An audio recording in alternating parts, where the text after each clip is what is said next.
राधे राधे दोस्तों, आज हम आपको शरद पूर्णिमा की या कोजागरी व्रत कथा सुनाएंगे। तो आइए शुरू करते हैं। मथुरा नगरी में सुभद्रा नाम की एक पंडितानी रहती थी। वह शरद पूर्णिमा का व्रत रखती थी। भगवान जी उससे प्रसन्न हुए एवं इच्छित वरदान देते हुए कहा, इसका विधि विधान सभी को बताइए। तब वह एक साहूकार को व्रत की विधि बताती है। साहूकार ध्यान से सुनने लगता है। सुभद्रा बोली, मैं शरद पूर्णिमा का व्रत रखती हूँ, यह उसी का फल है। साहूकार ने पूछा, इसकी विधि क्या है?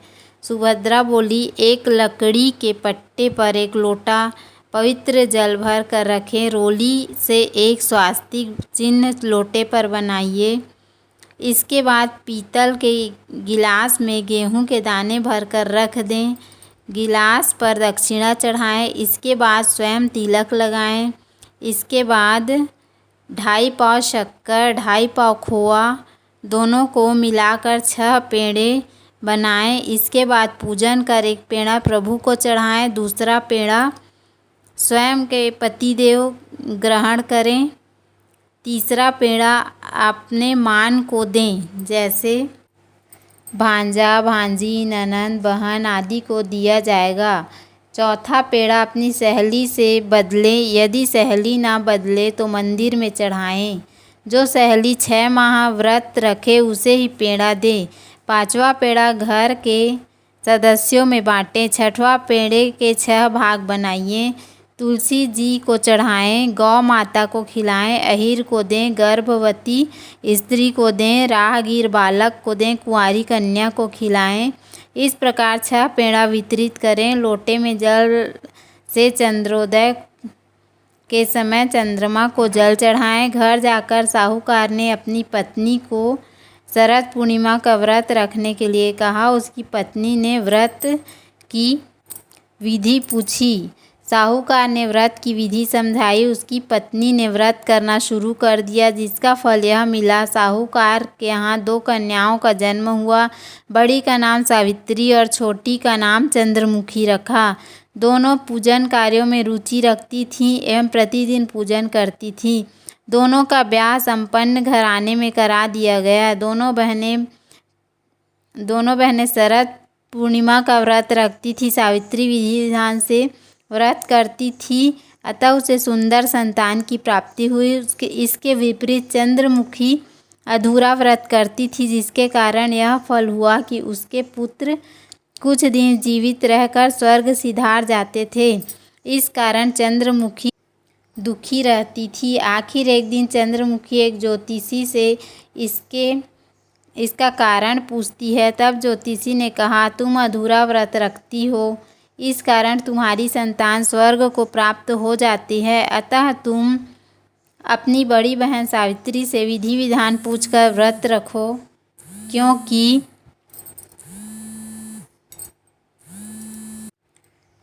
सावित्री विधि विधान से पूजा करती है एवं श्रद्धा से करती है। प्रत्येक वर्ष की तरह शरद पूर्णिमा फिर आई। चंद्रमुखी फिर अधूरा व्रत करती। उसका पुत्र फिर मृत्यु को प्राप्त हुआ। चंद्रमुखी ने अपने मृत पुत्र को पट्टे पर लिटा दिया, जिस पर वह पूजा करती थी। संयोग से प्रभु इच्छा से उसकी बड़ी बहन सावित्री उसी दिन उसके घर पर आई। उसने तुरंत प्रभु का नाम लेकर मृत बालक के सिर पर हाथ फेरा तो वह जीवित हो उठा। चंद्रमुखी खुशी से नाच उठी। तब उसे शरद पूर्णिमा का व्रत का महत्व समझ में आया। उसने तुरंत प्रभु से क्षमा मांगी, बारंबार प्रभु के चरण स्पर्श किए और कहा कि ऐसी भूल अब कभी नहीं होगी। साथ ही सभी पड़ोस में सगे संबंधियों को यह व्रत करने की सलाह दी। वह व्रत की विधि विस्तार पूर्वक समझाने लगी। अतः इस व्रत के करने से स्त्री व पुरुष सभी की मनोकामना पूरी हो जाती है। जय हो लक्ष्मी नारायण भगवान की। जय हो चंद्रदेव की। जैसे चंद्रमुखी की इच्छा पूर्ण हुई, वैसे ही सबकी इच्छा पूरी करें। आइए दूसरी कथा सुनते हैं। श्री शरद पूर्णिमा व्रत कथा खीर वाली। एक बार नारद जी पृथ्वी पर घूमते हुए पृथ्वी पर मनुष्यों को नाना प्रकार की व्याधियों से जकड़ा हुआ देखकर अत्यंत दुखी हुए और विचार करने लगे, इस पीड़ित मानवता को किस प्रकार दुखों से मुक्ति दिलानी चाहिए। जब हर तरह से विचार करने पर उन्हें कोई युक्ति नहीं सूझी तो उन्होंने भगवान नारायण हरि का ध्यान करते हुए मुँह से नारायण नारायण का घोष करते क्षीर सागर की ओर प्रस्थान किया। वहाँ पहुंचकर वे देखते हैं कि भगवान श्री हरि शेष शैया पर मंद मंद मुस्कुराते हुए शयन कर रहे हैं तथा लक्ष्मी जी उनके पांव दबा रही हैं। यह देख नारद जी ने तुरंत साष्टांग प्रणाम किया और उनकी स्तुति करने लगे। हे नारायण, आप हर समय अपने भक्तों की रक्षा का पालन करते हैं। आपकी कृपा बिना पत्ता भी नहीं हिल सकता। आप ही जगत में उत्पत्ति एवं प्रलय के मूल कारण हैं। आप हर प्रकार से समर्थ हैं। यह सुनकर भगवान श्री हरि मुस्कुराते हुए कहा, पधारिए देवर्षि, आज बहुत दिनों में दर्शन दिए। कहिए सब कुशल तो है। पृथ्वी पर आपका चक्कर लगता ही रहता है। कुछ वहाँ के भी हाल सुनाइए कि वहाँ पर लोग किस प्रकार अपना समय व्यतीत करते हैं। इतना सुन नारद जी बोले, हे माधव, हे जनार्दन, हे श्री हरि, हे स्वामी, मृत्युलोक में मानवता बहुत दुख भोग रहा है। उनके कष्टों को देखकर मैं तो क्या, मेरी आत्मा भी रो रही है। हे प्रभु, कोई ऐसा सरल उपाय बताइए जिसके कारण से मनुष्य दुखों से छूट सके और उसकी मनोकामनाएं पूर्ण हो सके। देवर्षि नारद जी के इस वचन को सुनकर भगवान श्री हरि बोले, हे नारद, आप धन्य हैं जो दूसरों के उपकार के लिए ही विचार मन में रखते हो। इसलिए आज आपको एक पवित्र व्रत कथा, श्री शरद पूर्णिमा व्रत कथा सुनाता हूँ। इसके करने से स्त्रियों की हर प्रकार की मनोकामनाएं पूर्ण होंगी व अंत में मेरे लोक की प्राप्ति होगी, इसमें कुछ संदेह नहीं है। पूर्व में यह कथा ब्रह्मा जी से सूर्य ने कही थी, सो ध्यान से सुनो और सुख वैभव संतति सुख की प्राप्ति करो। प्राचीन काल में एक ब्राह्मण की ब्राह्मणी शरद पूर्णिमा का व्रत विधि विधान से खीर बनाकर किया करती थी। वह उस दिन 5 सेर दूध की खीर बनाती, उसमें किशमिश बादाम इत्यादि डालकर खूब सुंदर खीर बनाकर मेरा भोग लगाती और अड़ोसी पड़ोसी रिश्तेदार सब में खीर का प्रसाद बांटती। रात्रि में चंद्रमा को देखकर चंद्रमा की रोशनी में भगवान को घी खांड का भोग लगाती तथा मेरी मूर्ति का बहुत बढ़िया ढंग से श्रृंगार करती।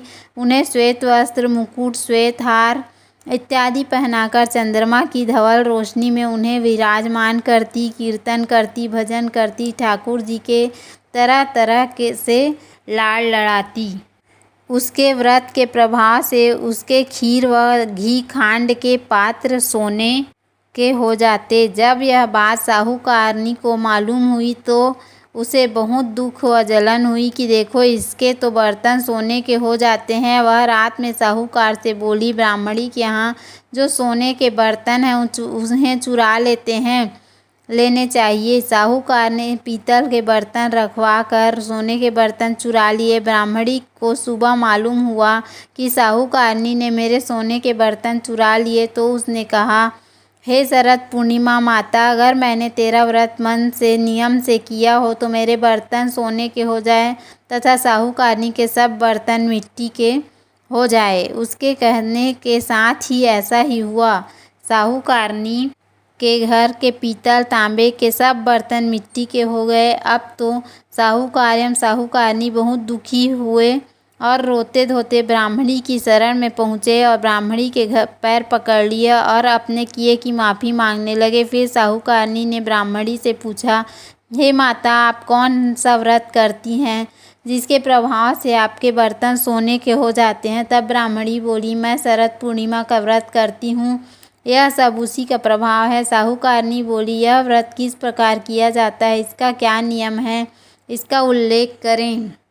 तब ब्राह्मणी बोली, सब तरह से घर की सफाई करें, श्वेत वस्त्र धारण करें, ठाकुर जी के भजन पूजन में मन लगाएं, 5 सेर दूध की खीर बनाएं, उससे ठाकुर जी का भोग लगाकर 4 हिस्से में बांट दें। 1 हिस्सा ब्राह्मण को दें, 1 हिस्सा पड़ोसी के बालक को दें, 1 हिस्सा गाय को दें तथा 1 हिस्सा स्वयं सेवन करें। काष्ठ के पट्टे पर 1 लोटा जल भरकर रख लें, 1 दीपक जला लें, रोली से पट्टे पर स्वास्तिक बना दें, फिर चावल की डेली बनाकर पूजा करें, दक्षिणा चढ़ाएं व चंद्रमा निकलने पर लोटे के जल से चंद्रमा को अर्घ्य दें। फिर रोली, चावल आदि चंद्रमा को चढ़ाएं और हाथ जोड़कर नमस्कार करें और मन ही मन अपनी मनोकामना को दोहराएं। फिर अपने हिस्से की खीर का भोजन करें।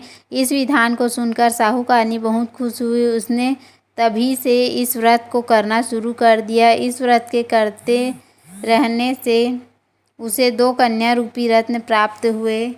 उसने बड़ी पुत्री का नाम सुमित्रा और छोटी पुत्री का नाम सुनीता रखा। दोनों लड़कियां बालकपन से धार्मिक कार्यों में अधिक ध्यान रखती थी। दोनों के व्रत में एक फर्क था। सुमित्रा विधि विधान पूर्वक व्रत रखती थी, सुनीता विधि विधान पूर्वक व्रत तो करती थी, लेकिन व्रत के बीच में छोड़कर व्रत का समापन कर देती थी। सुमित्रा जो पूरा व्रत रखती थी, उसके सुंदर तथा दीर्घायु संतान उत्पन्न होती थी, परंतु सुनीता के व्रत खंडन के कारण उसके पुत्र जन्म होने के पश्चात कुछ दिन जीवित रहते थे एवं बाद में मर जाते थे। इस कारण सुनीता दुखी हो जाती थी। एक दिन सुनीता ने ज्योतिषी को बुलाकर कहा, मेरी संतानें जन्म लेने के पश्चात कुछ समय जीवित रहने के बाद मर जाती हैं, अतः आप उपाय बताकर हमारे दुख दूर करें। इस पर ज्योतिषी ने कहा, ऐसा इसलिए होता है कि तुम शरद पूर्णिमा का अधूरा व्रत रखती हो।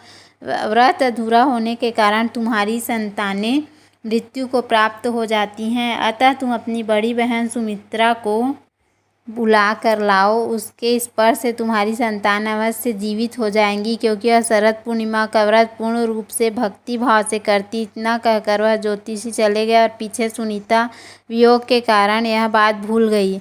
हर वर्ष की तरह शरद पूर्णिमा आई। सुनीता ने विधि पूर्वक व्रत किया, लेकिन व्रत में कुछ कमी होने के कारण उसका जो पुत्र था वह मृत्यु को प्राप्त हो गया। उसने मृत पुत्र को उस पट्टे पर सुला दिया जिस पर वह शरद पूर्णिमा का पूजन किया करती थी। लेकिन ईश्वर की गतिविधि को कौन जानता है कि उसकी बड़ी बहन सुमित्रा अचानक उसके घर आ गई और सुमित्रा के लहंगे का छोर मृत पुत्र को स्पर्श कर गया। जैसे ही स्पर्श हुआ, पुत्र जीवित हो उठा। इस पर सुमित्रा बोली, अगर हम बिना देखे इस पट्टे पर बैठ जाते हैं तो तुम्हारा पुत्र मर जाता। अगर इस पर उसकी छोटी बहन सुनीता ने कहा, यह तो पहले से ही मर गया था, किंतु तुम्हारे व्रत के प्रभाव से यह जीवित हो उठा। अपनी छोटी बहन की बात सुनकर उसकी बड़ी बहन सुमित्रा बहुत प्रसन्न हुई। उसे प्रथम बार शरद पूर्णिमा व्रत की शक्ति का अनुभव हुआ। इसके बाद दोनों बहनें शरद पूर्णिमा का व्रत और भी भक्ति भाव के साथ करने लगी। वह अपने सगे संबंधियों व पास पड़ोस के लोगों को यह व्रत करने की विधि बतलाने लगी। इस व्रत को करने से लोगों की मनोकामना पूर्ण होने लगी व लोगों की श्रद्धा भगवान के प्रति बढ़ने लगी। जय हो लक्ष्मी नारायण की, जय हो चंद्रदेव की। जैसे आपने सुनीता की इच्छा पूर्ण की, वैसे ही हम सभी लोगों की मनोकामना पूर्ण करें। जय शरद पूर्णिमा माता। इति श्री शरद पूर्णिमा व्रत कथा। उम्मीद है आपको हमारा वीडियो पसंद आया होगा। यदि हमारा वीडियो पसंद आया तो वीडियो को लाइक करें, चैनल को सब्सक्राइब करें। धन्यवाद। राधे राधे।